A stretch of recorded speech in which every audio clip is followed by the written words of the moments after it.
Allah mewujudkan alam semesta.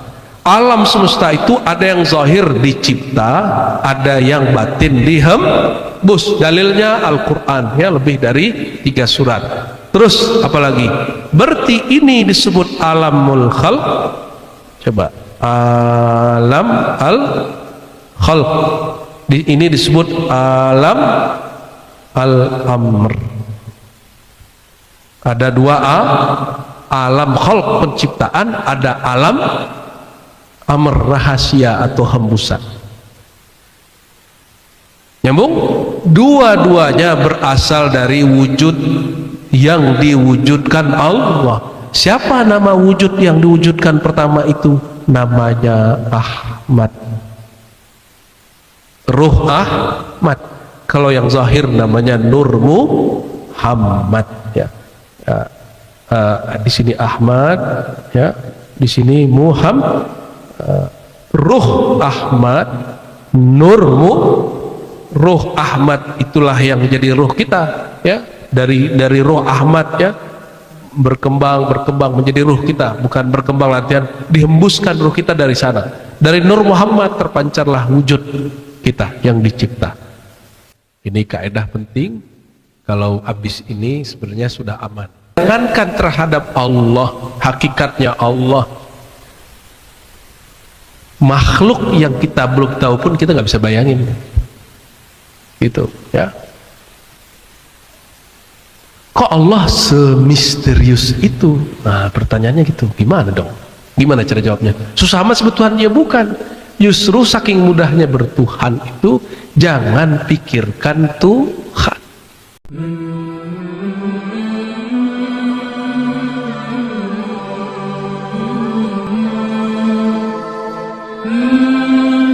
Alhamdulillah Rabbil Alamin, wal aqibatu lil muttaqin, wal mudkhalli anil qawnain, wassalatu wassalamu ala al mazhar al atam sayyidil wujud sayyidina Muhammad wa ala alihi wa ashabihi ajma'in. Baik, para Abuya, Buya Aldomi, Buya Yunal, Lora Ali, Buya Rahmat, Gus Faiz, ada Buya Mursal, ya, Buya Asfi sedang bertugas di jiran sana, dan para tim khidmat, ya. Kalau mereka nggak begadang nih, nggak jadi nih kegiatan kita malam ini. Para umi, semoga Allah berkahi kebersamaan mereka membersamai para Abuya. Dan yang spesial peserta suluk, gimana kabarnya? Pegel nggak punggungnya? Sedikit. Waktu pegel kayaknya aku nggak pengen ulang lagi, atau pengen ulang lagi? Pengen ulang lagi kalau sudah yang mimpin Buya. Kalau Buya mimpin zikir, waduh, aku pengen ulang lagi, ya. Emang begitu, itu gunanya berguru berjamaah.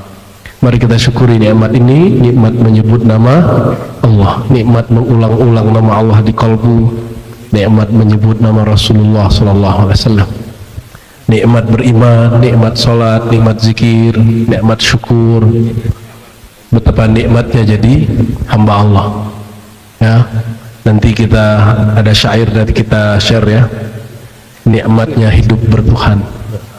Kalau dulu ada Abuya siapa, Asyari Muhammad, dia nulis indahnya hidup bertuhan. Nah, kalau kita nulisnya nikmatnya hidup bertuhan, tapi isinya nanti kajian ma'rifat, ya. Insya Allah. Mari kita kirimkan salawat rindu kepada baginda Rasulullah SAW. Allahumma salli ala Sayyidina Muhammad wa ala ali Sayyidina Muhammad.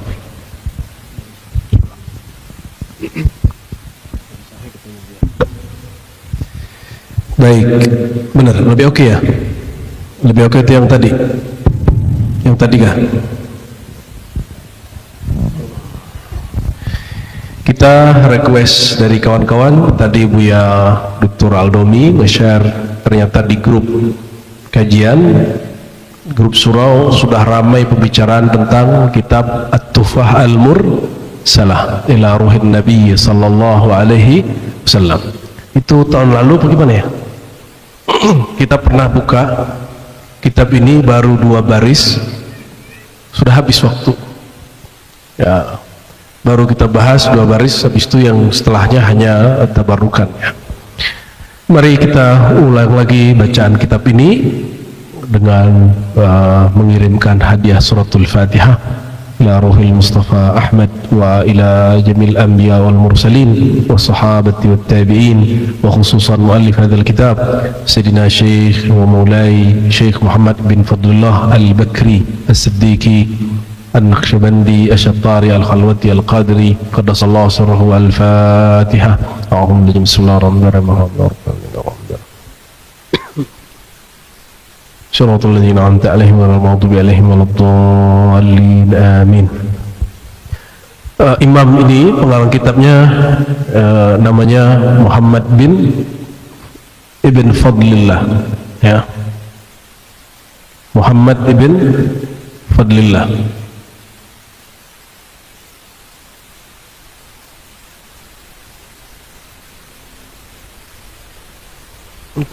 Muhammad bin Fadlullah itu di akhir abad ke-10 tahun 990-an menulis satu kitab setelah dia ngaji 12 tahun di Mekah.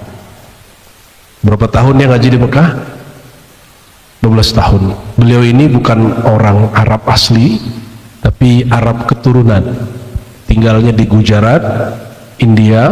Barangkali Gujarat itu sekarang ya antara India dengan Pakistan atau masuk salah satunya. Pesisir pantai Samudra India. Sayyidina Syekh Muhammad Fadlullah ini, ikhwas sekalian ya,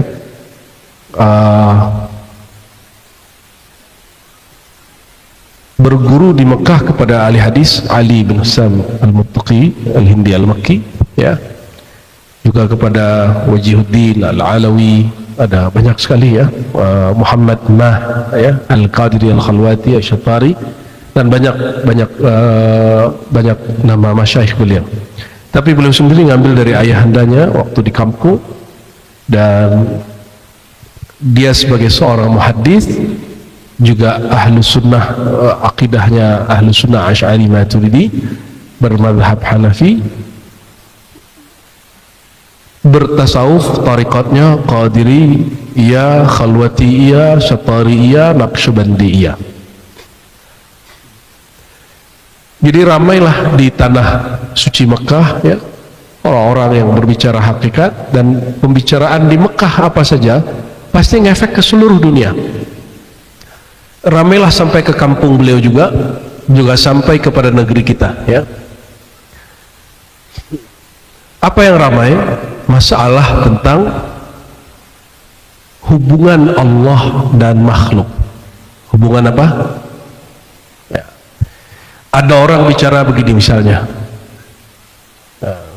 jangan sembah nama, orang sembah nama syirik, sembahlah yang punya nama. Nah, penjelasan-penjelasan itu nanti ada di sini clearnya. Pernah ada orang ngomong gini, ada yang nanya ke saya, Ustadz, Allah sebelum bernama Allah siapa namanya? Ini pertanyaan begini nanti bisa dibereskan di sini. Kenapa? Pertanyaan begitu salah, keliru. Allah sebelum bernama Allah, namanya siapa? Ya, apa contoh-contoh lain ya? Pertanyaan aneh-aneh tentang ma'rifat ini yang kemudian sebenarnya kita tidak dituntut untuk mengetahui itu, tapi harus meluruskan kalau itu terjadi. Itu mari untuk niat ini juga kita baca lagi suratul Fatihah. Ala hadini awalikum tusali al-Fatihah. Bismillahirrahmanirrahim. Ya nusin suratul mustaqim suratul ladzina an'amta 'alaihim ghairil maghdubi 'alaihim waladdallin. Amin. Sebelumnya kelihatan tulisannya Bismillahirrahmanirrahim, nggak ada barisnya. Nanti insyaallah sebulan ke depan nanti muncul editing pakai baris dan nanti ada terjemahannya insya Allah ya. Alhamdulillahi Rabbil Alamin. Dengan sanad kita bersambung kepada Imam Muhammad bin Fadlullah Al-Burhatpuri Al-Gujarati Al-Mujawir bi Makkah Al-Mukarramah. Qala alhamdulillah Rabbil Alamin wal 'aqibatu lil muttaqin wal mudkhallin al-kaunain wassalatu wassalamu ala al-madhhar al-atam. Nah, pada tahun lalu kita banyak berhenti menjelaskan tentang al-mazhar al-atam. Cuma saya yakin kalau teman-teman nggak nyimak video yang lama nggak akan paham juga kalau kita nggak jelasin lagi. Mau jelasin lagi nggak?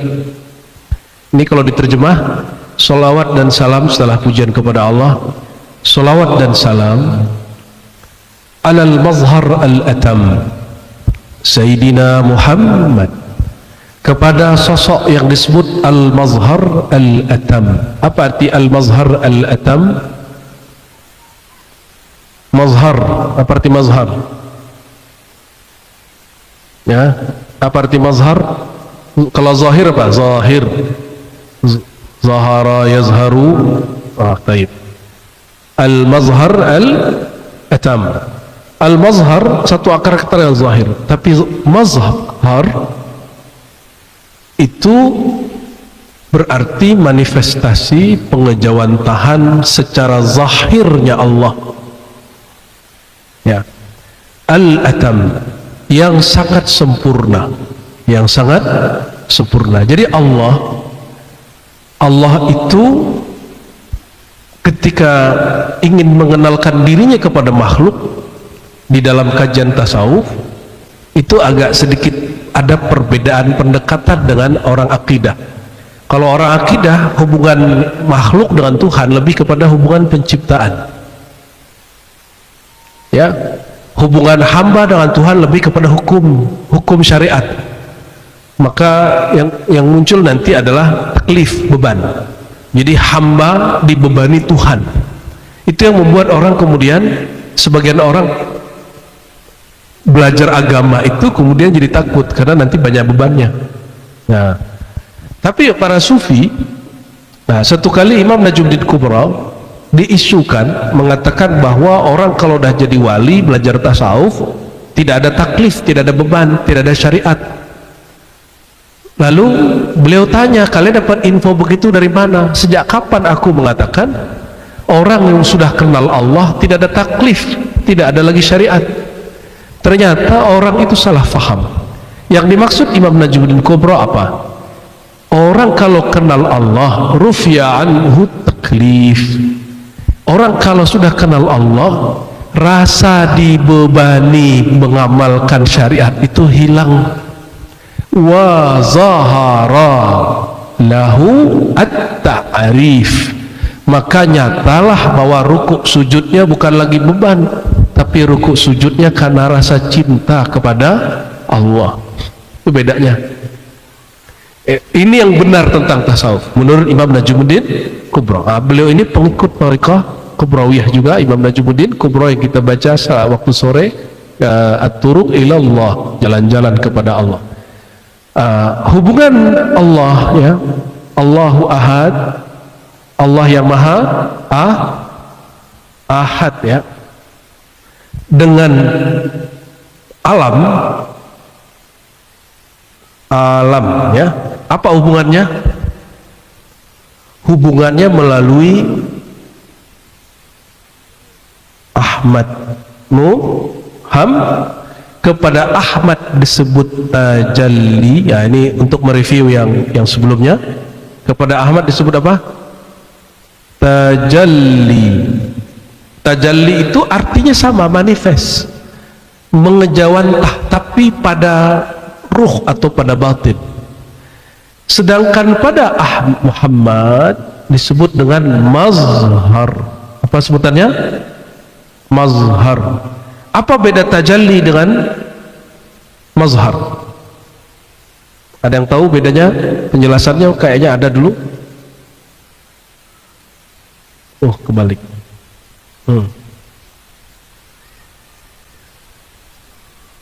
Apa perbedaan mazhar dengan tajalli?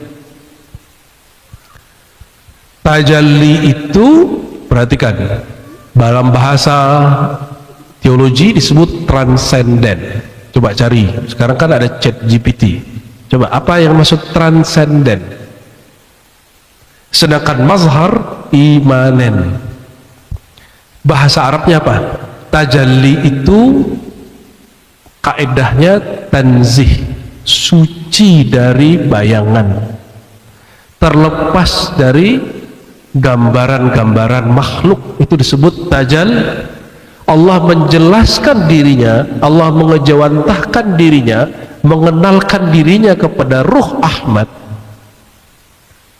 Di situ tidak terbayang ada arah atas, ada arah bawah, ya, tidak terbayang antara apa yang disebut dengan rupa, bentuk, formulasi. Yang disebut di dalam Al-Quran, laisa kamitslihi syai', surah Syura ayat 11, tiada yang serupa dengannya. Atau di dalam surat Al-Ikhlas, lam yakun lahu kufuwan ahad, tidak ada bandingan kepadanya. Coba, saya sering menyampaikan, bayangkan tentang Tuhan.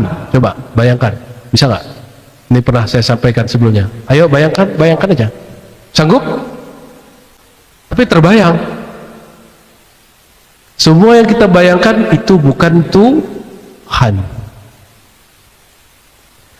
Nah, coba saya cerita, Nabi Muhammad itu sallallahu alaihi wasallam sangat penyayang. Saking sayangnya, orang yang menghujatnya tidak pernah dia doakan, hancur. Orang yang melemparnya tidak pernah dia doakan, binasa. Ketika dilempar orang Taif, beliau malah mendoakan, ya Allah, orang Taif tidak kenal aku, tolong jadikan keturunannya percaya. Ampuni mereka, nah, tolong jadikan keturunan percaya. Nabi SAW kasih sayang ini, itu namanya mazhar rahmat Allah. Disebut apa?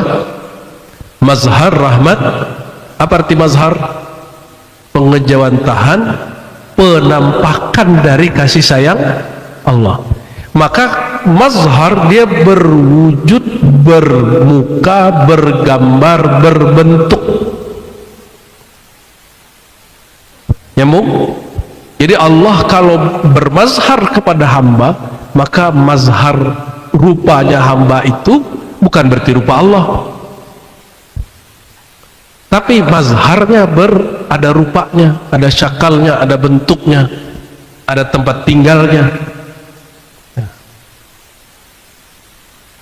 Maka jika disebut Ar-Rahman alal arsy istawa, yang Maha Rahman, ya, istawa, merata kepada alal arsy, terhadap arsy kasih sayangnya, yang kita dengar dalam kajian Isra Mi'raj hadis Sahih Bukhari, yang diizinkan naik arsy hanya Sayyidina Muhammad. Maka Nabi SAW naik ke arsy itu namanya mazhar Allah kepada arsy melalui siapa? Sayyidina Muhammad sallallahu alaihi wasallam. Tapi Allah kemudian mengenalkan diri, menghembuskan nafasnya pada Ruh Ahmad, itu disebut dengan tajal. Maka Ruh Ahmad, jangankan ahad, Ahmad pun tidak terbayang. Jangankan Ruh Ahmad, ruh insan saja tidak terbayang. Ada yang tahu ruhnya seperti apa? Kenapa? Ruh itu tajallinya Ahmad pada kita. Jadi yang bertajalli tidak hanya Ahad, tapi Ahmad juga bertajalli. Itulah kemudian disebut Allah hembuskan ruh kepada setiap manusia. Nah, itu proses tajalli. Dan itu rahasia Allah, min amri Rabbi, itu rahasia Allah.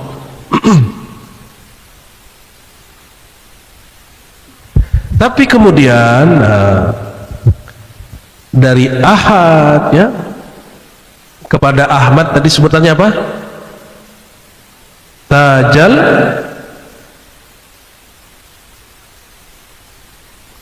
Lalu kepada Sayyidina Muhammad disebut dengan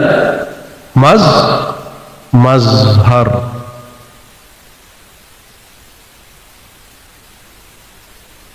Artinya sama, maknanya beda. Menampakkan, menjelaskan, tajalli pada batinnya, mazhar pada zahirnya. Oleh karena itu saya kemudian menarik diri dari apa? Perdebatan kalam tentang apakah Allah di atas atau tidak di atas. Ya, sebenarnya di atas itu mazhar, tidak di atas berarti tajal. Oh, gampang. Apakah Allah itu, jadi bagaimana cara menjelaskan hadis qudsi? Hadis Sahih Bukhari, yanzilu rabbuna, Allah turun ila sama'id dunya, ke langit dunia sepertiga malam terakhir. Gimana cara memahami Allah turun?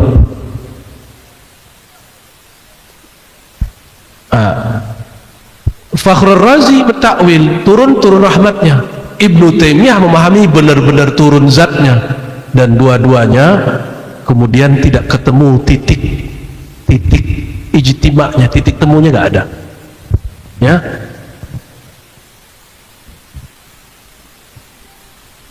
fokus? Bisa fokus? Coba saya tanya, ada hadis Allah turun sepertiga malam terakhir, itu maknanya gimana? Itu yang turun apa? Mazhar. Mazhar dari apa? Allah ini bermazhar kepada Sayyidina Muhammad. Dari nur Sayyidina Muhammad terciptalah malaikat, terciptalah manusia, terciptalah alam. Kira-kira yang turun malam sepertiga malam terakhir itu apa?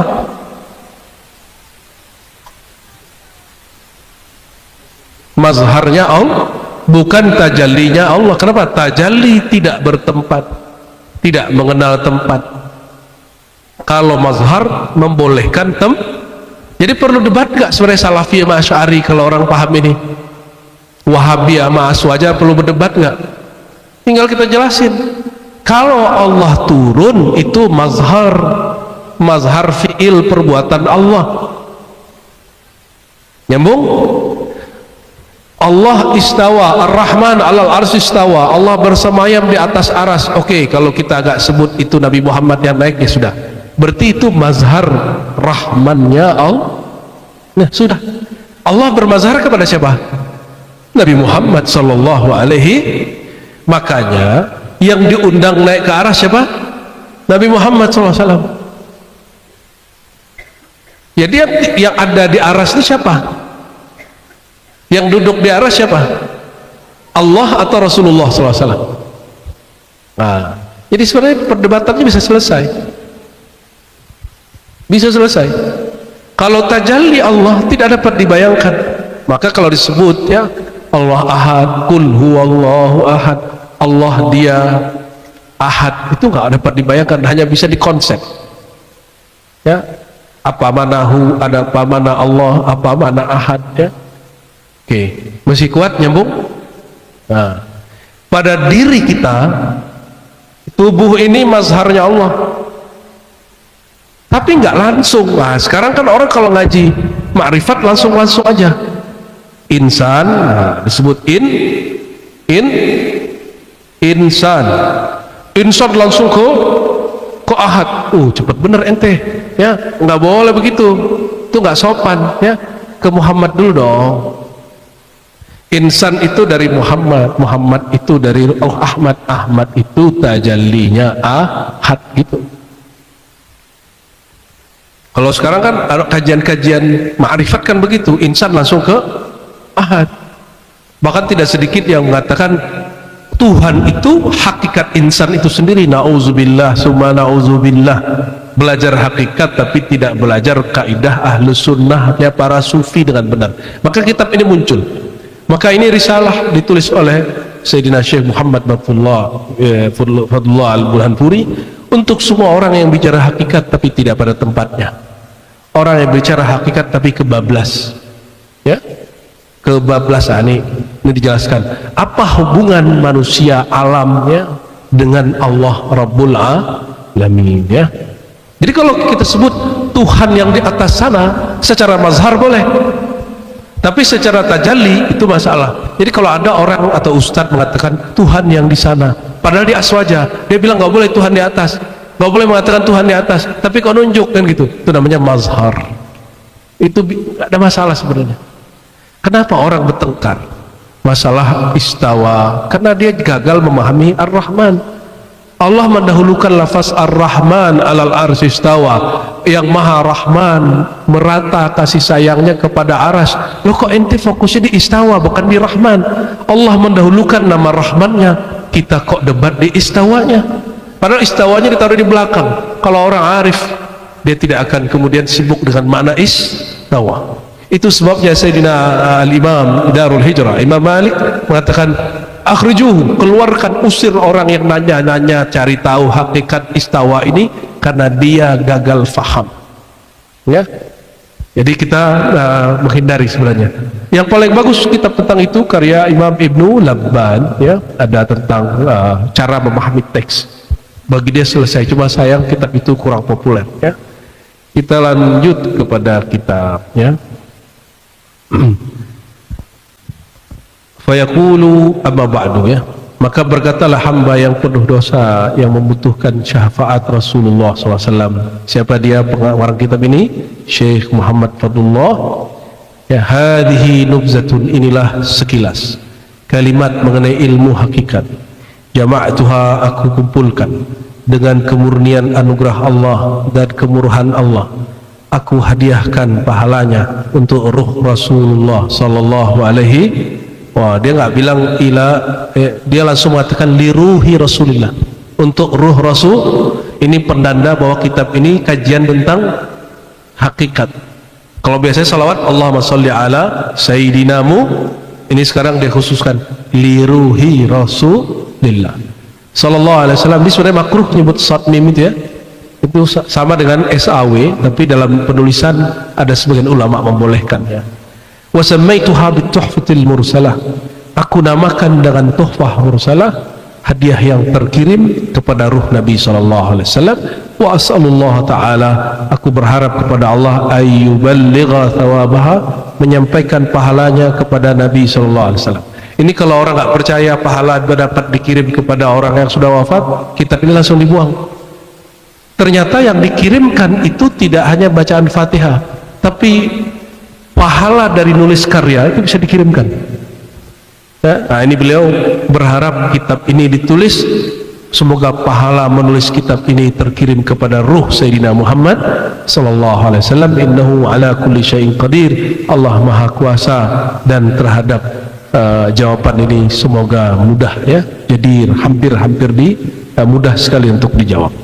Ya'lamu, ketahuilah, ya ikhwani, wahai saudaraku, ya.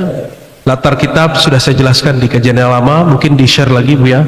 Oh, kawan-kawan, di share lagi. Saya cerita kitab ini masuk ke Aceh, masuk ke Padang, masuk ke Patani, masuk ke Palembang, sampai ke Ambon, sampai ke Buton, sampai ke semua negeri kita, ya. As'adukumullah wa iyyana, ya. Semoga Allah membahagiakan kita semua. Annal haq, bahwasannya Allah al-haq, dialah al-wujud, dialah wujud yang sebenar-benar wujud. Wa inna dhalikal wujud, sesungguhnya wujud itu laisa lahu syaklun, tidak ada syakalnya. Apa arti syakal? Bentuk. Wala haddun, tidak ada batasnya. Wala hasrun, tidak terhitung. Ini yang disebut transenden. Bahasa Arabnya apa? Tanzih atau munazzah. Ini disebut apa? Tanzih, maha suci dari semua gambaran. Tapi wujud itu wa ma'ahadha, bersamaan dengan kemurnian wujudnya, transendennya, yang tidak berhad, yang tidak bersyakal, tidak berhasar, tidak dapat dibayangkan.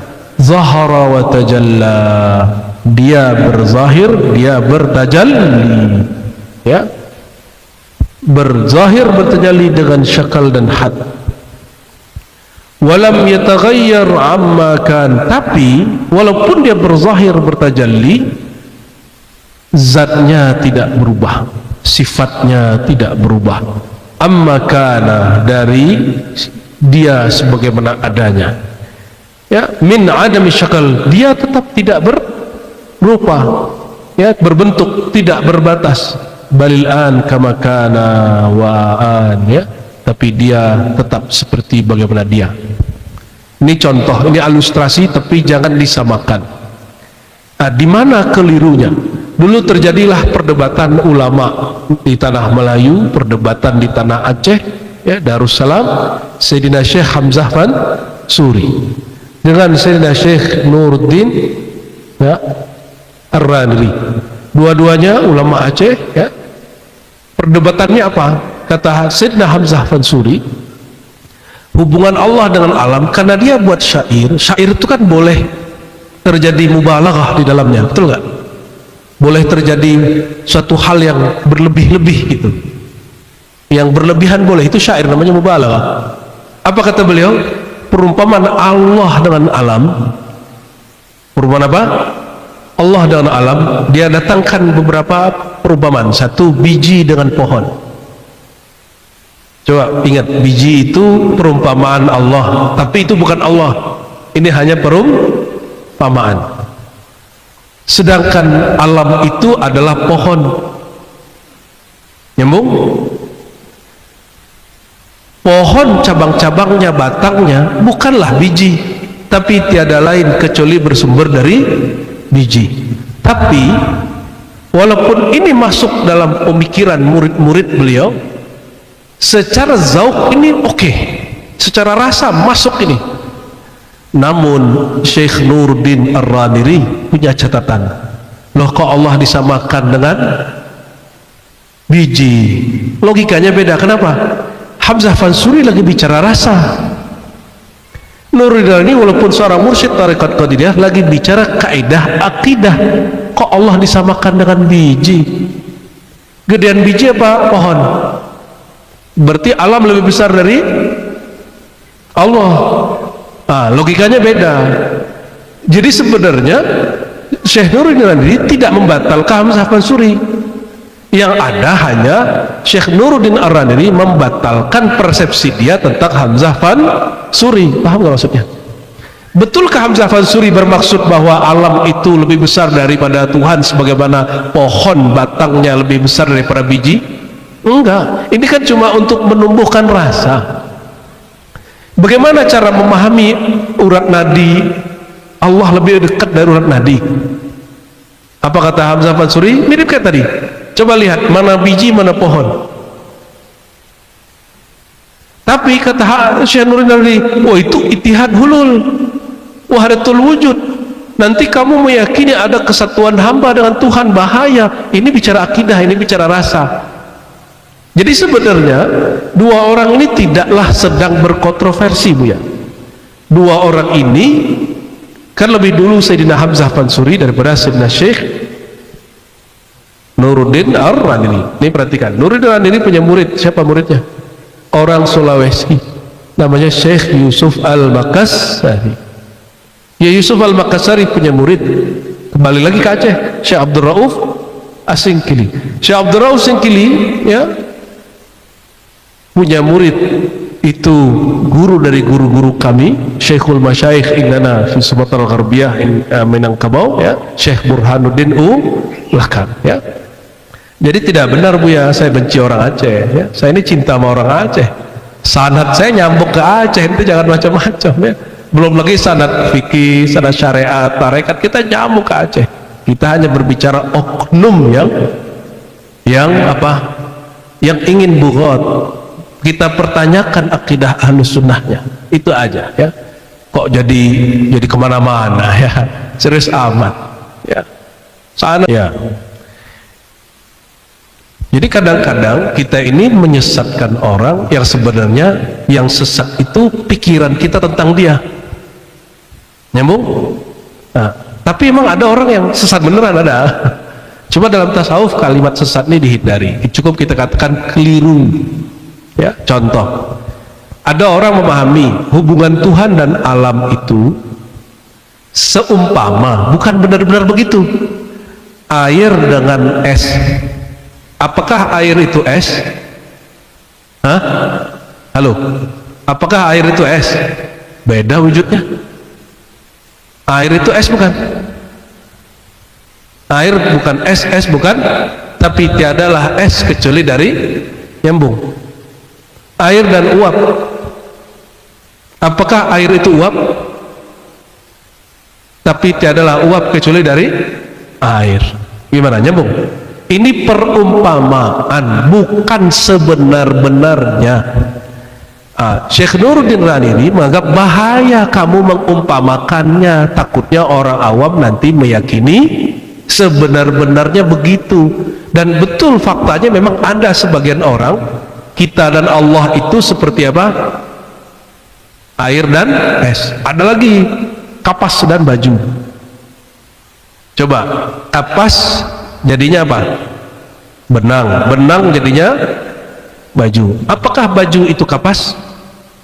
Tapi tiadalah baju kecuali dari kapas. Tapi kan sebelum jadi baju jadi benang dulu dong.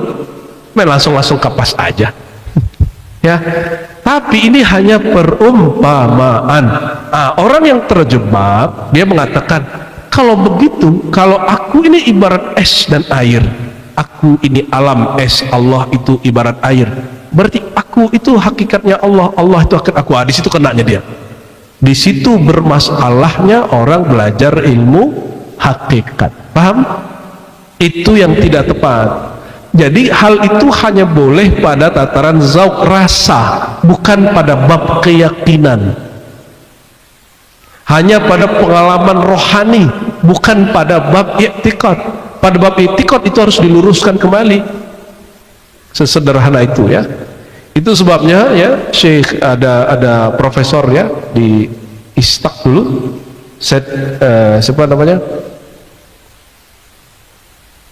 Beliau nulis khusus disertasinya tentang Hamzah Fansuri dan membela Hamzah Fansuri dibandingkan Nuruddin Ar-Radini ya. Lupa nih bukunya, kita ada. Baik. Nah, wadzalikal wujud. Jadi Allah. Nah, kalau di sini apa? Yang dimaksud oleh beliau, coba perhatikan kaidah di kitab ini. Allah bermazhar, bertajalli, bermanifest, mengejawantah, menyatakan dirinya dalam bentuk dan rupa, tapi zatnya dia, sifatnya dia tidaklah pernah berubah. Kalau perumpamaannya adalah apa tadi? Air dan es. Berubah nggak air jadi es? Maka perumpamaan ini tidak sempurna. Jika diumpamakan dengan biji dan batang pohon, perumpamaannya tidak sempurna. Hanya boleh pada tataran syair, tidak boleh di tataran kain. Itu. Tapi itu hanya pada tataran rasa. Jangan sampai berubah rasa, diri aku, diri Allah. Inilah yang terjadi hari ini. Orang-orang mengatakan hakikat insan itu sebenarnya Tuhan. Nauzubillah summa Kenapa? Karena salah menggunakan perumpamaan. Ini teksnya. Ini teks induk semua kajian hakikat di Nusantara. Siapapun berbicara hakikat, nggak ngaji kitab ini pasti masalah. Jadi secara kaidah hakikat Syekh Nuruddin lebih benar. Tapi secara memasukkan rasa kepada murid, si Hamzah Fansuri lebih pas. Tapi mereka beda wilayah. Ya. Kira-kira kita bagaimana? Kita tergantung hal apa yang lagi dominan. Kalau lagi bicara kemurnian tauhid, kita Syekh Nuruddin. Itulah yang diikuti oleh Syekh Arsyad Al-Banjari. Itu yang dianut oleh Abdul Samad Falembani. Itu yang dikembangkan, dipatani oleh Syekh Daud Fatani. Tapi di Syekh Daud Fatani, di sana kemudian ya, mereka berkembang juga syair-syairnya Hamzah Fansuri. Jadi mereka anggap ini tidak terlalu kontradiksi dia. Ya. Namun saya meneliti waktu S2, manuskrip yang ditulis oleh Sirina Syekh Nuruddin Ar-Raniri, Ma'rifatul Ulum, itu mengerikan. Ternyata beliau sangat faham ajaran tasawuf Wahdatul Wujud Ibn Arabi. Makanya sangat mengerti potensi kekeliruan pengikut Hamzah Fansuri. Nah, di ujung kitabnya apa kata dia? Wahdatul Wujud itu sesuatu yang bagus, ajaran Ibn Arabi. Tapi hati-hati, jangan mengikuti penafsiran-penafsiran orang yang salah faham. Yang dia maksud adalah siapa? Hamzah Fansuri. Tapi kita kemudian sudah ketemu orang ini ternyata berbeda konteks ya. Kita minta kepada Allah, semoga Allah mengangkat derajat mereka semua, mengampuni kekurangan mereka. Jadi tepatkah kalau ngikutin kaidah ini? Nah, kaidah ini apa kaidahnya? Tadi cuma tulis Allah tiada berbentuk, berupa, berbatas dan berbilang. Tapi nah itu pada tataran apa? Zat, sifat. Jika dia bertajalli, bermazhar, bermanifest, mengejawantah, maka perwujudan mazharnya itu ada syakalnya. Siapa syakalnya? Syakal yang paling sempurna Sayyidina Muhammad sallallahu alaihi. Kalau arsy itu mazhar rahmannya Allah, ya, dan lain sebagainya. Walam yataghayyar amma kan, tapi zatnya, sifatnya, hakikatnya Allah tidak berubah. Coba perhatikan kelemahan perumpamaan tadi kalau dibawa ke akidah, dibawa ke ilmu hakikat yang sebenarnya. Air, es. Ketika air kemudian dibekukan jadi es, zat airnya berubah nggak? Tanya dulu dong ahli kimia, coba konfirmasi ntar, zat airnya berubah nggak? Ya. Tapi yang pasti, si air jika dia diumpamakan sebagai zat Allah, lalu alam sebagai apa tadi? Es, berubah dong zat menjadi es, maka perumpamaan ini tidak diperkenankan masuk sampai wilayah hakikat, cuma boleh hanya untuk perumpamaan dalam syair-syair, untuk bab rasa mendendang, bab cinta-cinta, seperti seorang kekasih ngomong tentang kekasihnya, wahai ruhku, wahai kolbuku, wahai belahan jiwaku. Mana adalah ruhnya kekasih kita masuk ke diri kita, sebelahannya diri kita, itu namanya hulul, ya. Tidak ada ruh orang masuk ke ruh kita, nggak ada. Nyawa orang masuk ke nyawa kita, itu nggak ada. Maka kesurupan itu tidaklah jin masuk ke badan orang, dia hanya menguasai saraf. Syaitan itu menguasai saraf yang ada pada pembuluh darah, ya, majari, ya. Majari itu apa? Tempat mengalirnya darah. Bukan di darah itu juga. Nyambung? Ya, ulangi, coba bismillah. Kaedahnya adalah Allah maha suci dari bentuk, satu. Allah maha suci, yang kedua apa? Batas, had. Allah maha suci dari hasr, bilangan. Ini akidah ahlus sun. Tapi ini yang kita sayangkan, ajaran Ibnu Taimiyah. Ya, kata Ibnu Taimiyah, dia nukil kalam Utsman bin Sa'id Ad-Darimi yang mansub, yang dinisbatkan Utsman bin Sa'id Ad-Darimi di kitab Ar-Raddu 'alal Jahmiyah. Apa katanya? Ya, lillahi haddaini 'azimaini wa huwal 'arsy was samawat. Nauzubillah. Allah itu punya dua had, dua batas, yaitu langit dan arsy. Ini kalam siapa? Ibnu Taimiyah, Imam Salafi, dan dia mengatakan inna lillahi haddan, Allah punya had, ya. Ibnu Taimiyah nukil Utsman bin Sa'id, wa man radda, siapa yang menolak Allah punya had, faqad raddal Quran, dia telah menolak Quran. Gimana cara kita memahami? Yang dimaksud Ibnu Taimiyah itu lebih tepatnya pada bab mazhar. Harusnya Ibnu Taimiyah tambahkan inna lillahi mazharan atau mazahir, fa mazharuhu lahu haddun, mazharnya Allah berbatas, baru pas. Apa batasnya? Aras dan langit. Nah, jadi kita nggak jadi mengkafirkan ke orang-orang tajsim, kita sebut saja mereka keliru. Indahnya ngaji marifat, kan? Ya. Keliru ini kalau oleh orang akidah disebut sesat, tapi kita nggak nyebut mereka lagi bahasa sesat, hanya orang keliru memahami Tuhan. Ya, itu lebih indah. Maka saya minta ampun kepada Allah kalau menyesat-nyesatkan orang sebelumnya.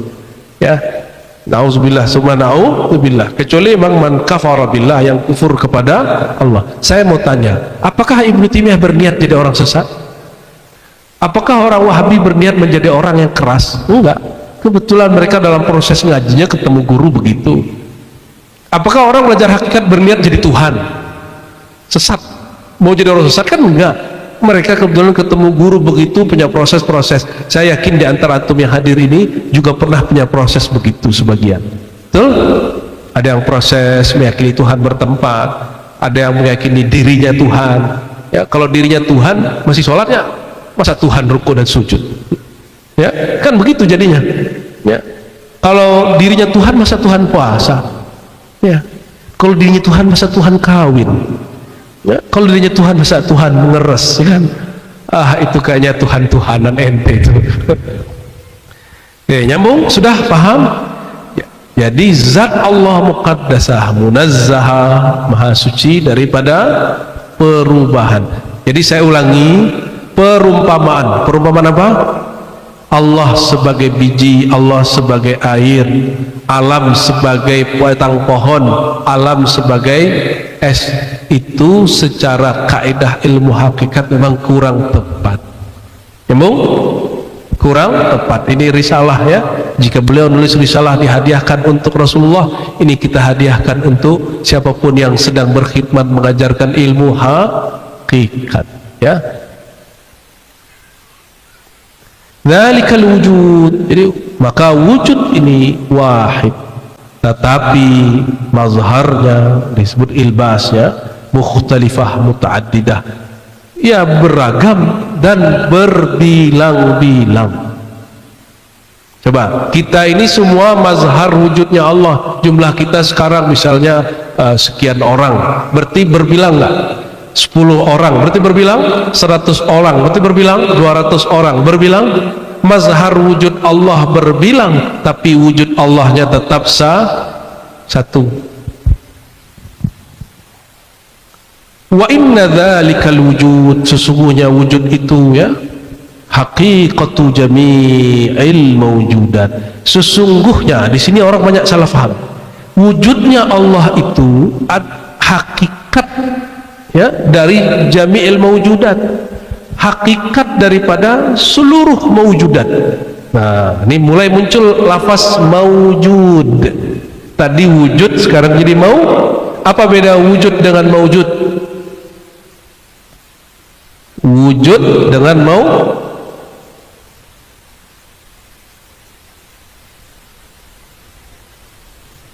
apa bedanya? Wujud ini sifatnya Allah, sifat zatnya Allah ya, sifat nafsiyah disebut. Antara Imam Asy'ari dan Ghazali, Fakhrul Razi beda pendapat. Kata Imam Asy'ari itu sifat zat itu sendiri, kata Fakhrul Razi enggak, itu baru sifat nafsiyah belum zat ya. Bagi mutaakhirin yang lebih tepat Fakhrul Razi, bukan Ar-Razi ya, itu yang lagi ngomong sekarang ya, tapi saya cenderung kepada yang terakhir ya. Wujud ini masih sifat, belum zat itu sendiri. Tapi dalam kajian-kajian hakikat kebanyakan wujud itu zat itu sendiri Bu ya. Kita maklumi berarti alirannya Asy'ariyah teolog. Disitulah pertanyaan besarnya, kok giliran wujud kamu Asy'ari, giliran menjelaskan perumpamaan kok jadi gugur Asy'arinya ya. Maujudat itu artinya yang diwujudkan, yang diberi wujud, yang diadakan, yang diberi sifat ada. Coba ini ada semua kan nih? Coba cek wajahnya ada nggak? Apa jangan-jangan nggak punya wajah lagi? Coba dadanya ada nggak? Dirinya ada? Coba sekarang pakai aktifkan pikirannya. Tiadakan diri, sanggup nggak? Coba 1, 2, 3, tiadakan diri. Bayangkan diri kita tiada, sanggup? Nggak sanggup, nggak kebayang. Kenapa? Ini jawabannya. Karena wujud kita ini diwujudkan oleh Sang Maha Wujud. Jadi ada percikan, pendaran, pancaran nur wujudnya Sang Maha Wujud pada diri kita. Setiap kali kita menafikan aku tiada, ada kok. Jadi kalau ada orang zikir la maujuda bihaqqin illallah, walaupun kalimat ini sudah ditasheh, tidak ada yang benar-benar wujud kecuali Allah, secara pikiran dia sedang membohongi dirinya sendiri. Maka zikir itu tidak diperkenankan dibaca kecuali man wasala ila hadhil ahwal wal maqamat, orang yang emang ruhaninya diperjalankan ke makam itu. Kalau nggak diperkenankan, atau minimal dipakaikan jadi faham. Wujud aku bersumber dari limpahan wujudnya, tapi wujud aku bukanlah wujud dia. Bisa bedain? Coba energi listrik dengan cahaya, apakah cahaya itu energi listrik?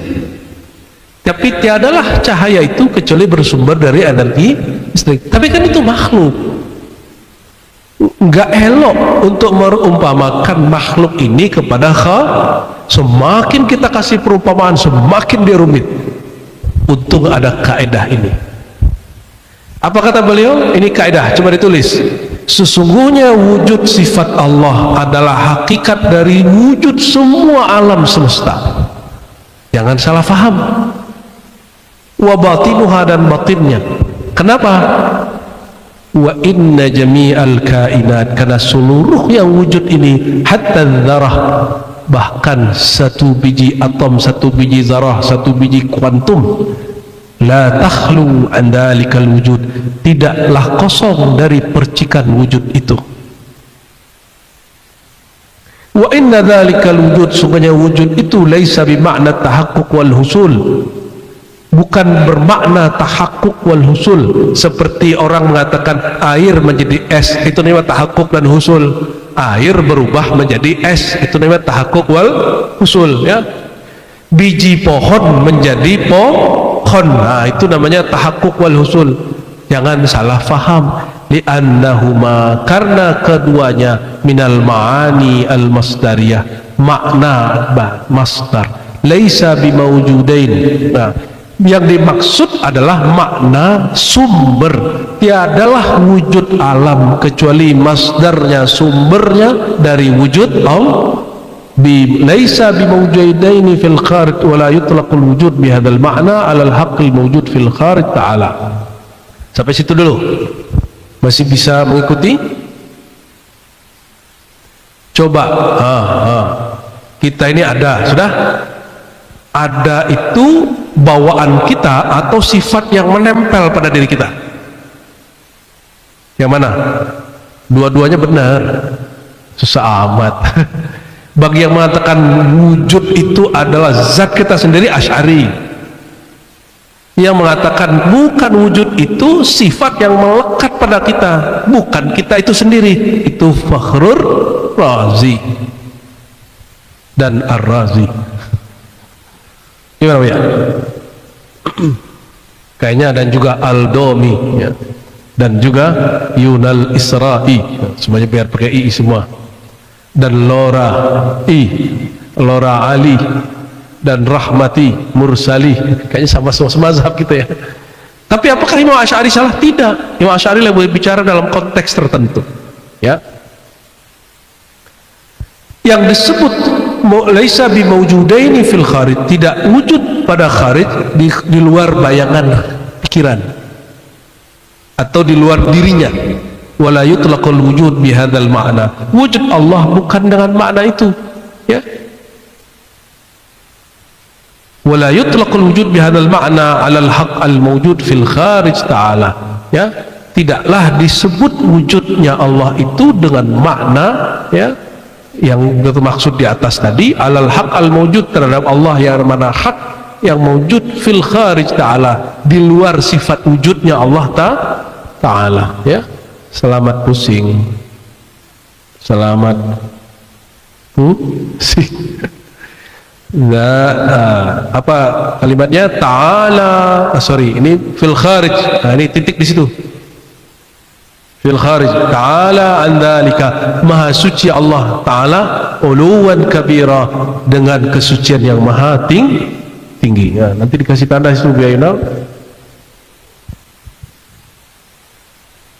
Bal anaina, ini pentingnya ngaji kitab ditalakikan, ya.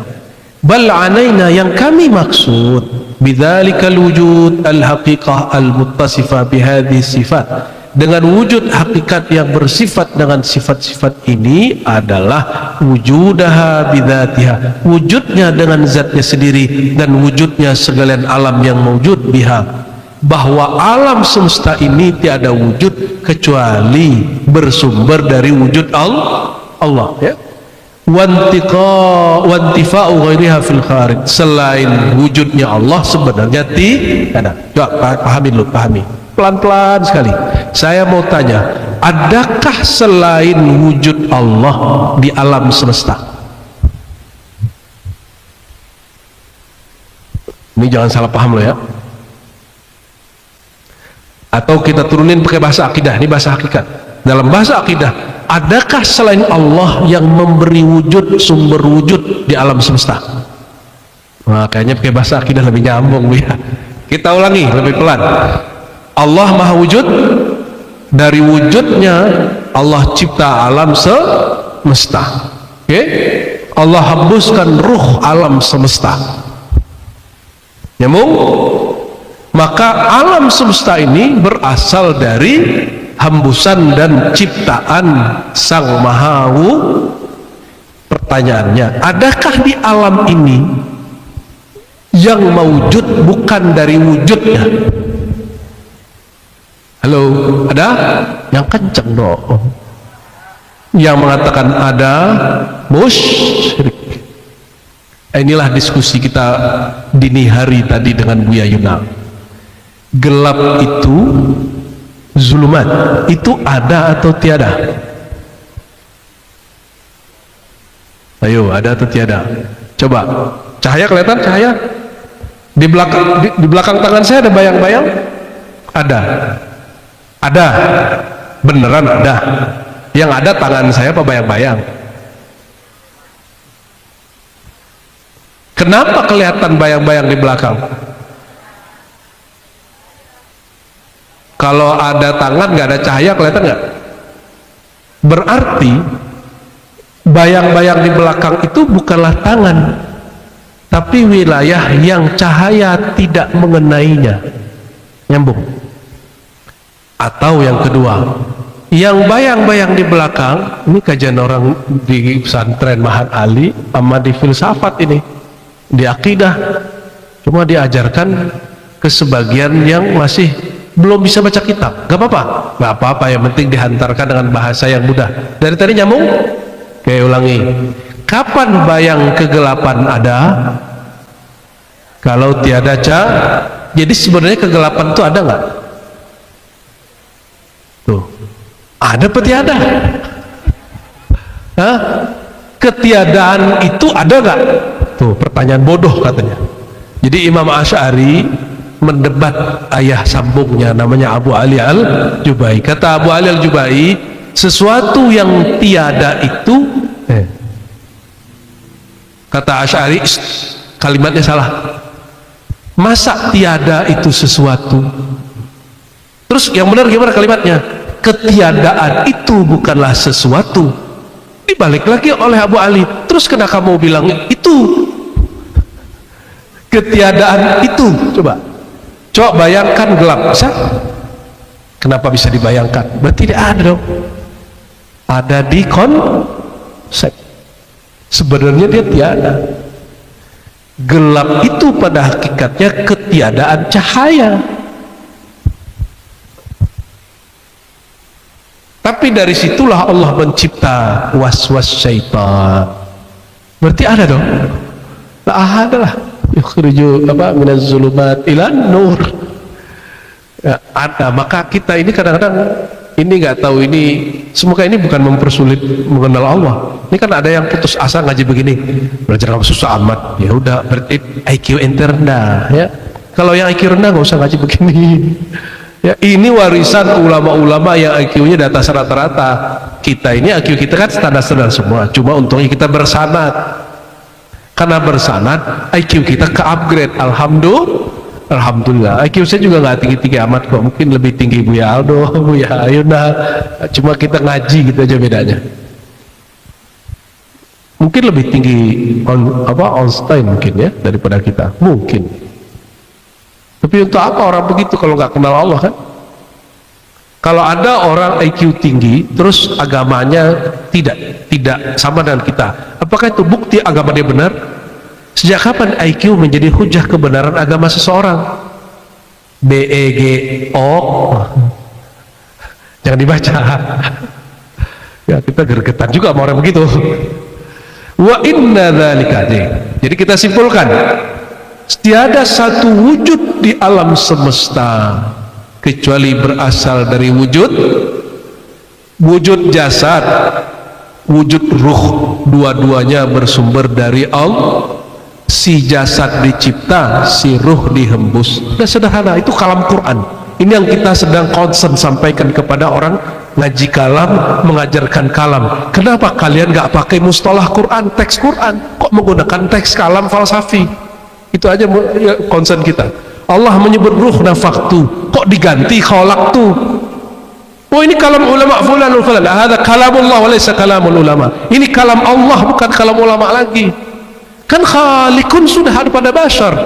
Kenapa disamakan? Memang sulit menerima bahwa ruh itu dihembus. Nih perhatikan, wujud dari wujud Allah, ya, Allah mengadakan maujudat. Apa arti maujudat? Alam yang diwujudkan. Alam yang diwujudkan itu ada dua caranya. Satu dicipta disebut makhluk, satu dihembus disebut manfuh. Apa susahnya menerima ayat ini? Surat Sad ayat 71-72, surat apalagi Al-Isra, ya, surat Sajadah. Susah amat sih, ya, makhluk. Mereka masih ngomong gini, kalau tidak makhluk khalik dong. Tuh gak nyambung. Sok-sok pinter ilmu logika ya. Boleh adu juga kita kalau mau sok-sokan, ya. Ada yang ngaku gitu, saya ini ahli mantik. Ya salam. Terus apa urusannya ahli mantik? Qurannya ngomong begini. Apakah Quran tunduk kepada mantik ente? Ya, kita juga diribat ngajarin kitab Sulamur Raunaq atau Munaurah. Murid pertamanya itu Buya Rahmat tuh. Bagus Kohar dulu, ya. 2 kali khatam, alhamdulillah. Ya. Tapi kita sadar di situ, ini hanya ilmu alat, bukan ilmu tujuan. Allah menyebut, aku cipta jasad manusia, zahir manusia, ini khaliqun basyaran, aku cipta bashar. Bashar itu zahir manusia. Setelah sempurna jasadnya, nafakhtu, aku hembus. Kurangnya apalagi jelasnya ayat ini, ya. Quran mubin, ini jelas mubinnya. Jadi manfuh itu dihembus, bukan khaliq. Siapa yang mengatakan selain makhluk mesti khalik? Belum tentu. Selain makhluk ada manfuh. Baik manfuh ataupun makhluk bukanlah khalik, sama aja. Sama-sama maujudat diwujudkan Allah. Bukanlah ruh itu khalik. Itu namanya manhaj as-sabr wa takhyir. Nggak cocok untuk kaidah ini.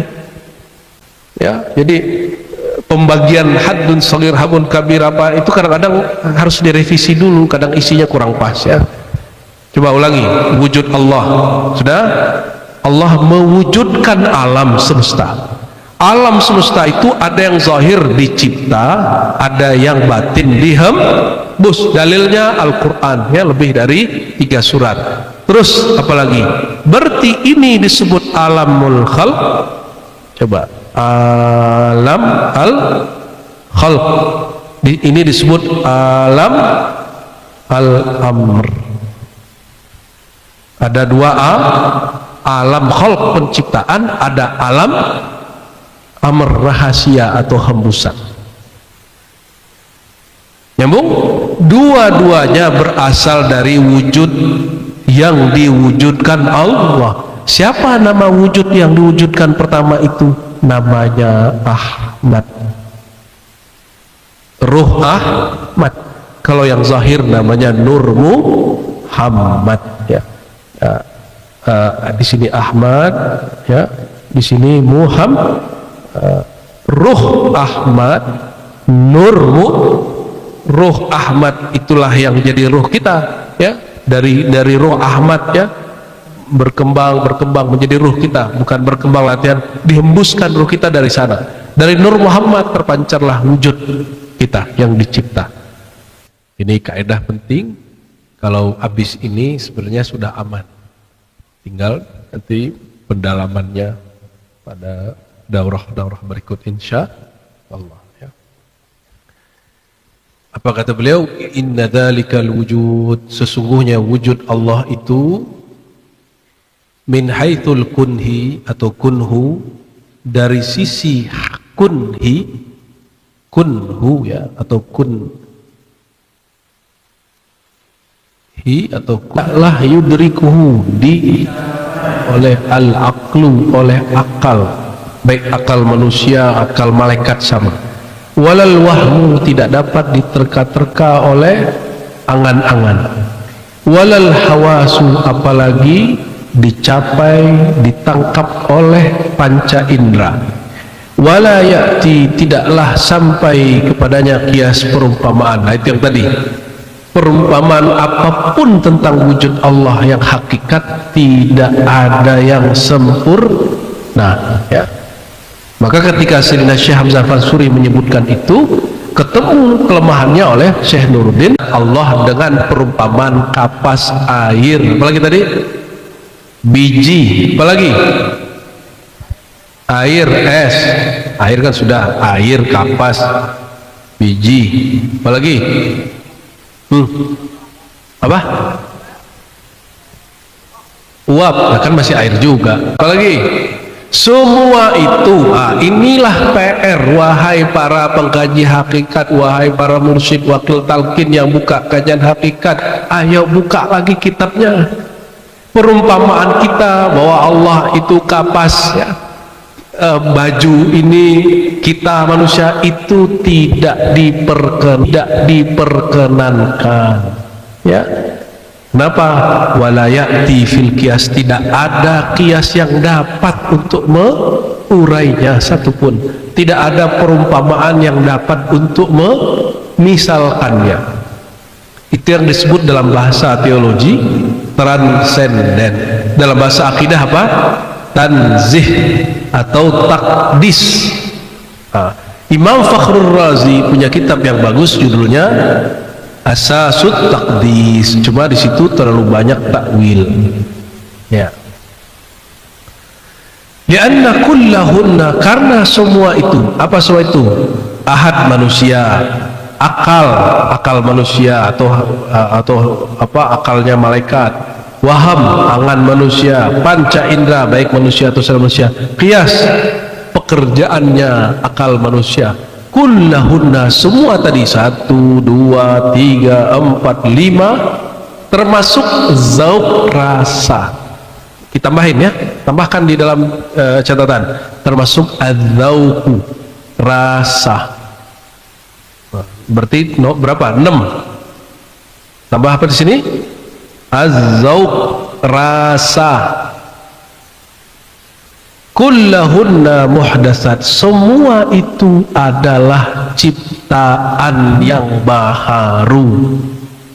Wal muhdats, sesuatu yang baru dicipta, la yudriku, tidak akan mencapainya, mengetahuinya bil kunhi, secara hakikat, illal muhdats, kecuali sesama barang yang dicipta. Kita ini makhluk hanya dapat mengenal sesama makhluk.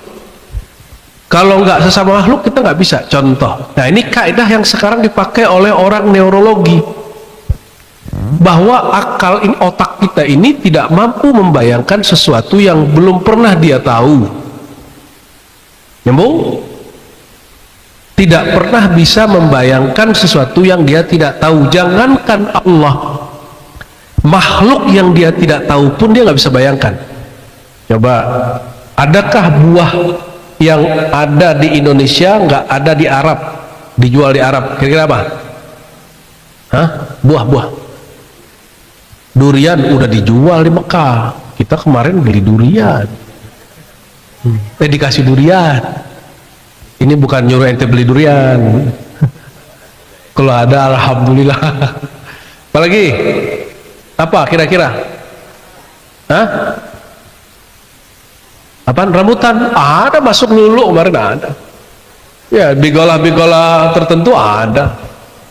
Matoa nggak ada, ya, ente maulud Mekah kan, lahir Mekah, nggak ada, ya. Coba ceritain matoa ke orang Mekah. Matoa, ya akhi, matoa, matamu kata dia. Nggak bakal ada, ya, nggak bakal ada, nggak kebayang sama mereka. Apaan matoa? Yang lucunya kawan saya namanya Ustadz Rosid di Buton. Dia cerita ke saya, belum cerita dia ketawa duluan dia. Di zaman itu di Buton katanya kami ngajar di pesantren. Dia ngajar bahasa Inggris. Biasanya kalau pesantren modern kan ada ngabdinya. Pas ngabdi dia ngajar bahasa Inggris. Sampai kepada satu buah yang belum masuk ke Buton tahun itu, apa ya? Saya lupa namanya. Itu loh ya, yang bijinya banyak tuh, bulat-bulat, bijinya banyak. Semangka bukan, semangka ada, serikaya ada. Sebentar lagi terus. Udah 5 bukan. Yang gede-gede, bulat-bulat kayak bola. Labu bukan, labu mah persik kejauhan Cina. Wah, nangka, labu, aduh, sebutin dong. Sirsak masih miring-miring deh. Markisa ini segede bola, segede bola. Biasanya dijual di samping semangka. Melon, nah susah amat jemput melon. Berarti di saat itu belum masuk juga pakai layak umum, betul sangkar bu ya. Bu, jadi santri dia nanya, what is melon, Mister? Apa kata jawab dia? Melon is melon. Dia juga gak tahu melon itu apa. Cuma gambarnya gambar buku fotokopi atau buku ya biasalah buku pesantren. Gak jelas gambarnya. Melon is melon. Kata santrinya, ayo deh. Iya aja.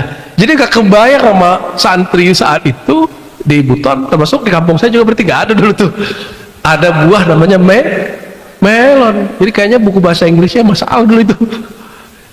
Itu contoh anak kecil, jangankan ya manusia, jangankan terhadap Allah, hakikatnya Allah, makhluk yang kita belum tahu pun kita nggak bisa bayangin gitu ya.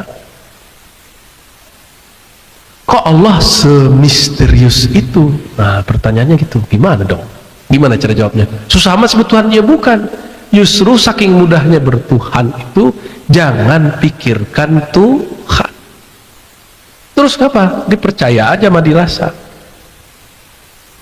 Jangankan mikirin Tuhan, mikirin takdir Tuhannya ente stres.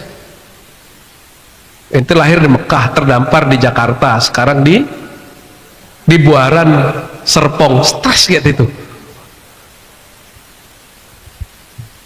Mungkin angan-angan dulu nikah sama princess Saudi ya kan. Ya tahu-tahu dapat princess Batawi kan. Kita mikirin takdirnya bisa pecah kepala, gimana mau mikirin sang pemilik takdir. Ini ilmu, ini ente sudah mulai kecapean loh otaknya, saya lihat tuh udah mulai lelah deh. Udah mulai mabok ya kan. Gimana tentang Allahnya? Tapi ini sudah yang paling lugas loh kita jelasin tentang kitab ini. Dulu bisa 7 hari belum nyampe sini ya, pusing sendiri sama kata-katanya. Sekarang lebih simpel lah ya. Ta'ala, ini titiknya. Ta'ala zatuhu wa sifatuhu anil hudus. Maha suci, maha tinggi Allah zat dan sifatnya dari sifat baharu. Uluwan kabira, dengan kesucian yang sangat besar. Wa man arada, siapa yang ingin ma'rifatahu, mengenal zat dan sifat Allah, min hadzal wajhi, dari cara ini, cara apa? Akal, waham, hawas, qiyas, zauq ya. Wasa'a fihi, berusaha padanya, faqad dhayya'a waqtahu, dia telah buang-buang waktu. Terus gimana? Ke Allah itu gimana caranya? Maka kalimatnya di Quran bukan fakiru anillah ya, pikirkan tentang Allah, nggak ada. Yang ada cuma sederhana, aminu billahi wa rasulih, sederhana kan? Maka aktifkan kolbumu, percayalah bahwa dirimu, wujudmu berasal dari wujudnya, ruhmu berasal dari hembusannya, tubuhmu berasal dari kalam kunnya. Udah sederhana kan? Percaya aja. Nanti di perjalanan rohani kita, perjalanan keilmuan spiritual, kita akan diberi pengetahuan. Ini kalau dilanjutkan bisa sampai jam 3 karena ada penjelasan 7 martabat. 1 martabat minimal setengah jam, nggak mungkin setengah jam. 7 berarti 3,5 jam. Saya pikir-pikir ini doya waktahu, faqad doya waktahu. Jadi intinya sederhana, sahabat-sahabatku, saudara-saudaraku, ataupun yang di luar sana ada yang menyimak kajian makrifat, ini kitab adalah sumber kajian makrifat yang paling muktabar di kalangan ahlul haqaiq. Jadi kalau kita punya kajian-kajian hakikat selama ini nggak terima dikritik orang, ya udah sekarang bacalah kitabnya. Ya, kalau nggak bisa bahasa Arabnya sudah diterjemah oleh Syekh Abdul Somad Palembang, sudah diterjemah oleh Raja Sultan Buton Syekh Muhammad Sultan Aidrus, sudah diterjemah oleh Syekh Daud Fatani, ya, sudah diterjemah mereka. Nah, tinggal kita kemudian mau bacanya, ya. Oleh karena itu, ikhwah sekalian, nah, insya Allah nanti silakan diatur Buya Yunal kapan lagi dilanjutkan baca kitab ini, ya. Apa dilanjut di family gathering? Mau dilanjut nggak di family gathering? Serius ente, kuat ente. Semoga nanti ada waktu, ya. Tanggal berapa jadinya? Jadi nanti family gathering itu family gathering berarti semacam kita memperkuat kekeluargaan kita, tapi kita nggak mau kosong cuma gaming doang, ya. Kita di mana duduk kita baca kitab, itu tradisi ribat dari dulu, ya. Sampai hari ini alhamdulillah jalan, di mana duduk baca kitab. Nanyain tesis kata Buya Aldomi, ya, kapan tesis Buya Rahmat dan Buya ini jadi, ya. Terus kita iringkan dengan daurah akidah ahlus. Tempatnya karena kita nyewa, jadi pasti butuh dana, ya. Tapi itu menurut saya sangat tidak seberapa, karena kalau dulu kita bikin daurah sendiri itu agak lumayan. Daurah tanpa family gathering kita pernah bikin sekali aja, dan peminatnya banyak. Cuma saya mikir-mikir, ini panitia baru dapat untung sekian, sudah matanya kelilipan dunia sudah, ya. Udah nafsu gitu ngeliat duitnya. Akhirnya saya nggak adakan lagi daurahnya, ya. Kita bukan IO daurah, kita bukan lagi jual beli akidah halus sunnah wal jamaah ataupun jualan hizib pakai daurah, enggak. Saya nggak mau bikin kajian berbayar, bikin di hotel, saya nggak mau, walaupun ada ustadz begitu, ya. Untuk misalnya menghimpun orang-orang yang nggak mau ke masjid, ya sudah, ente kalau nggak mau ke masjid nggak usah ke masjid, nggak mau ke surau nggak usah ke surau, ya usah ngaji aja lewat online, terserah. Berarti ente memang bukan ahlul masjid, sudah sederhana aja. Gengsi amat ke masjid, ya. Ente jadi ahlul online aja, ya. Jadi kalau ada yang bilang aku malas ke masjid, giliran pengajian di hotel mau nggak, ya bener ente, ya. Surganya online nanti, ya, kata Bu Aldomi. Jangan gitu-gitu amat, ya. Kita mah oke aja, ada rezeki di hotel oke, di resort oke, ya, di majelis oke, duduk-duduk oke, nggak ber-AC oke, ngipas-ngipas ngajari oke. Alhamdulillah Robbil.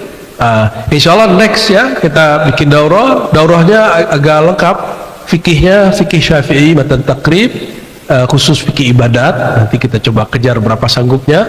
Akidahnya akidah Ahlussunnah, kita mulai dari yang paling basic, kitab Aqidatul Awam dan bersanad, semuanya nanti selesai dijazahkan bab itu, ya. Jadi biar sholatnya berwudunya nanti ada praktek wudunya, biar wudunya sama dengan wudunya Rasulullah SAW secara riwayat fikih.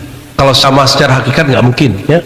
Biar sholatnya secara gerakan, secara rukun syarat sama dengan yang diriwayatkan ahli fikih, ahli hadis, bukan sama secara hakikatnya sholat Rasulullah SAW.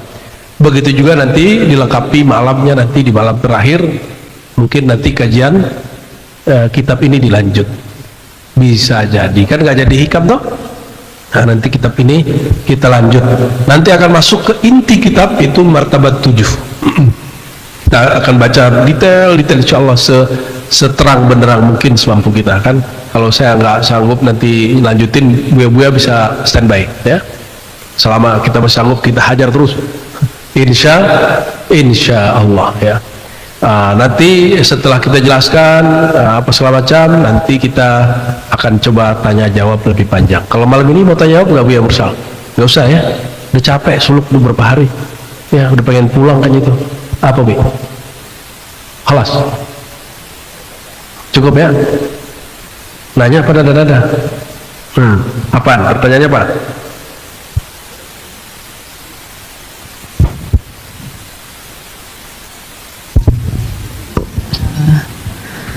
Singkat aja, ya. Tadi pas mau menerangkan tentang mazhar tajali dan lain sebagainya, entah bersih tentang apa, nampak lafaz Allahumma itu, bolehkah membaca Allahumim? Allahu mim. Secara batiniah boleh, tapi dilafazkan jangan. Ya, dilafazkan jangan. Kenapa? Tidak ada sunnah yang warid yang mengajarkan begitu. Tapi secara paham boleh nggak dibaca? Emang asalnya begitu. Allahumma asalnya adalah Allahu, lalu ada disambung dengan mim. Allahumma. Dalam bahasa Suryaniyah lama atau Ibrani mereka melafazkan dengan dialek berbeda, tapi kemudian bunyinya Elohim atau Elohum. Apa? Dalam bahasa Arab disebut Allahumma. Ya. Nah, tapi secara ilmu huruf, coba baca Allahumma. Coba. Ada rasa beda nggak? Allahumma. Humma. Humnya diidghamkan, didengungkan. Allahumma. Ada efek nggak? Ada bulu romanya berdiri apa gitu, ada berasa nggak? Ada, sebagian ada. Yang belum berarti belum baca sesuai makharijul huruf, itu aja.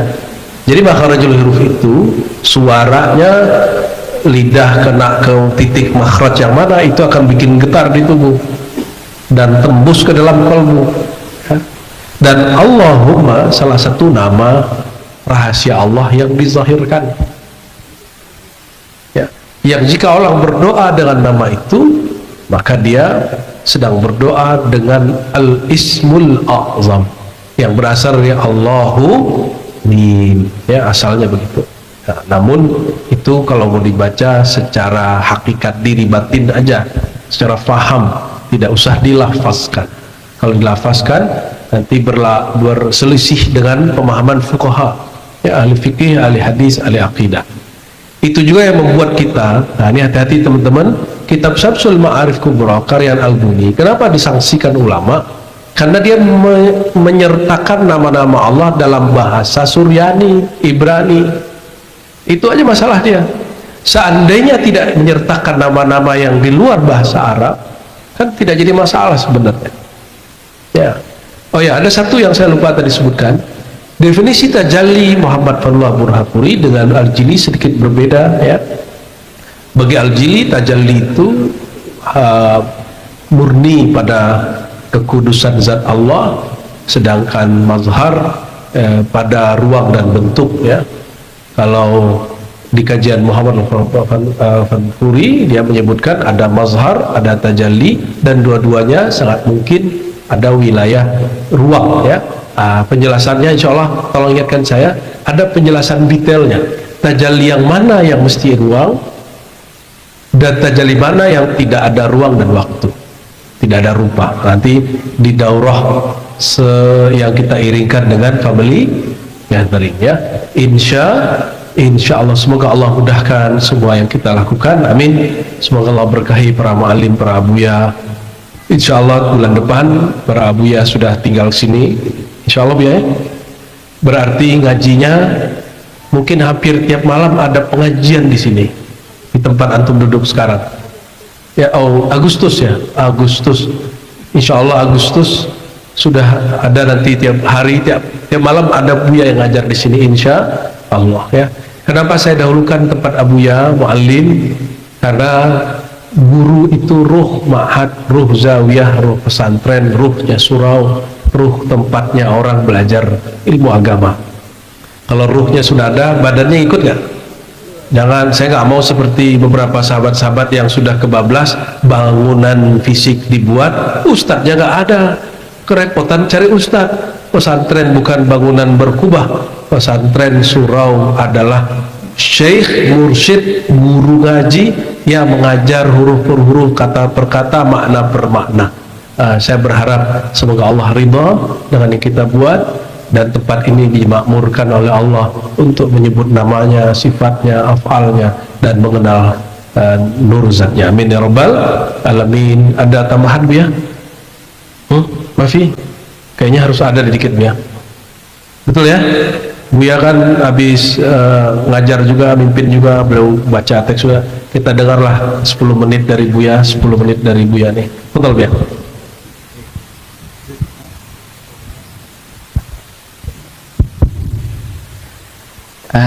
Biasanya menukuk menambah. Sekarang itu bukan menukuk menambah, tapi menukuk bisa mengurangi. Baik, bismillahirrahmanirrahim. Assalamualaikum warahmatullahi wabarakatuh. Sebetulnya sudah banyak yang sudah disampaikan oleh Abuya. Kalau diulang mungkin akan mengurangi, bukan menambah. Tapi ada poin menarik dari apa yang tadi disampaikan oleh Abuya. Semuanya itu bisa aman berbicara tentang hakikat jika kita aplikasikan ma'rifatul min. Apa namanya? Ma'rifatul min. Ma'rifatul min itu tafsir Minangkabaunya membalian sirih kagagang, membalian pinang katangku. Itu tafsir Minangkabaunya. Bahasa Indonesianya mengembalikan ke sumbernya. Semuanya ada sumber. Itu kenapa tadi Buya mengatakan, kalau ada orang mengatakan bahwa hakikat Allah itu insan, insan itu Allah, pertanyaannya sumbernya yang mana? Sumbernya kan Allah, bukan insannya. Maka tentu batal ketika orang mengatakan ya insan itu ya Allah, Allah itu ya insan.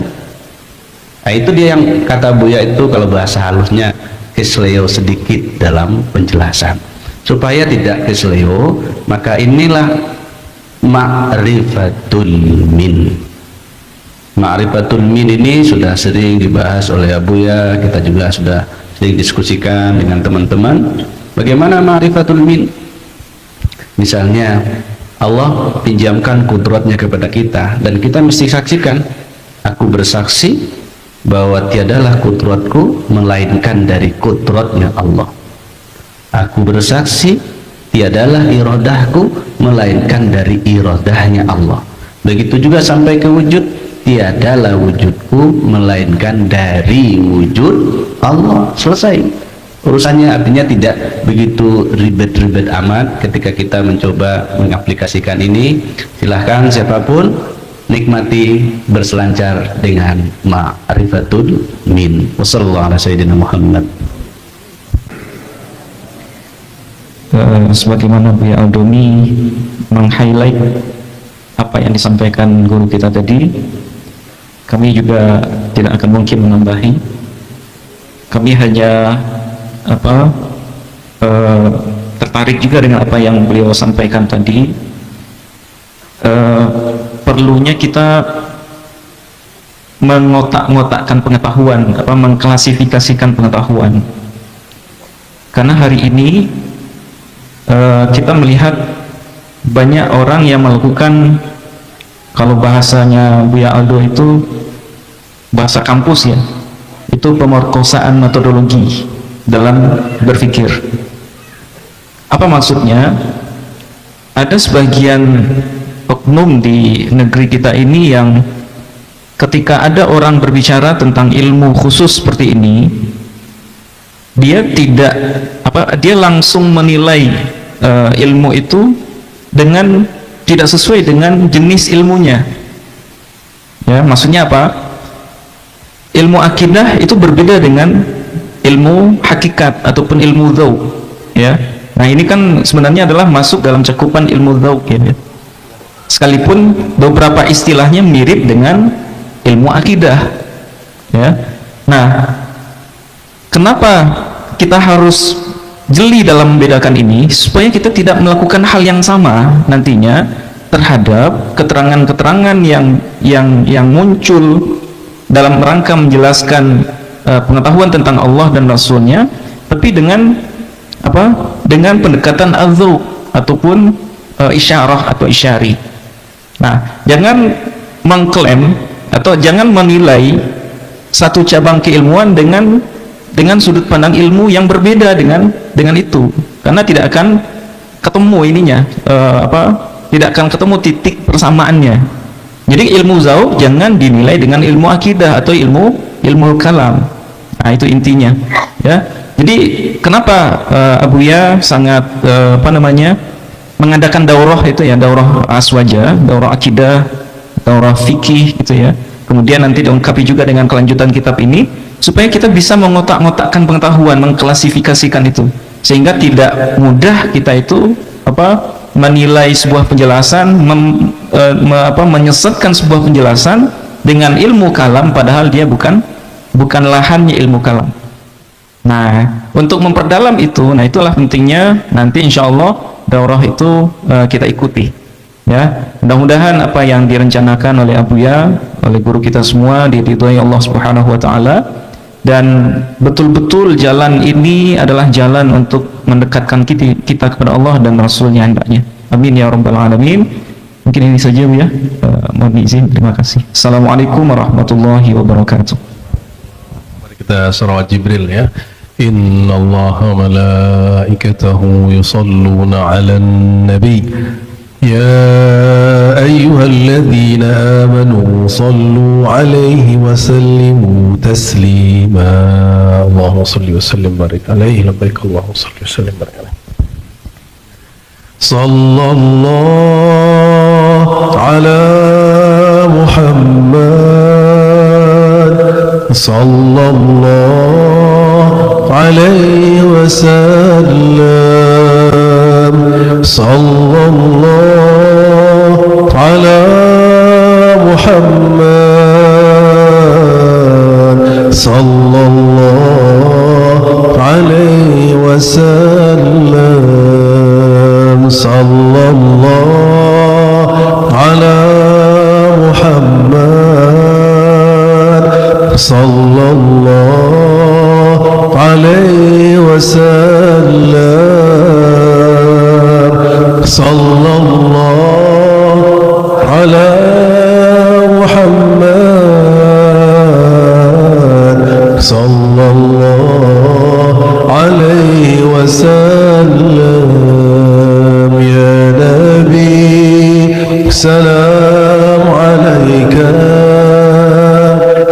يا رسول سلام عليك